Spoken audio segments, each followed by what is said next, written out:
वृश्चिक राशी ही मंगळदेवाची रास आहे. निसर्ग कुंडलीच्या अष्टम स्थानात येते. अत्यंत परिश्रमी रास, अत्यंत संघर्ष करणारी रास. यांना कुणाचा राग आला की हे लवकर विसरत नाही. त्याला कारण आहे की ही रास निसर्गतः परस्पर विरोधाभास घेऊन या पृथ्वी तलावर आली. म्हणजे झालं काय ना की अष्टम स्थान म्हणजे ज्याला आपण अडथळे, अडचणी, संघर्ष मानतो, तर निसर्ग कुंडलीच्या अष्टम स्थानात ही रास येते. ही रास आहे जलतत्वाची. जलतत्व हे वाहतं राहतं तोपर्यंत छान राहतं, पण तिचा स्वभाव आहे स्थिर, म्हणजे साचलेलं पाणी, ज्यामुळे ही रास अंतर्गत संघर्ष प्रचंड सहन करत असते.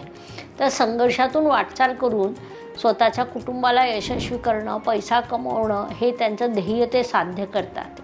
यांना मित्र, भावंड यांचं सहकार्य कायम असतं, कारण हे जे संघर्ष आणि करतात ते त्यांना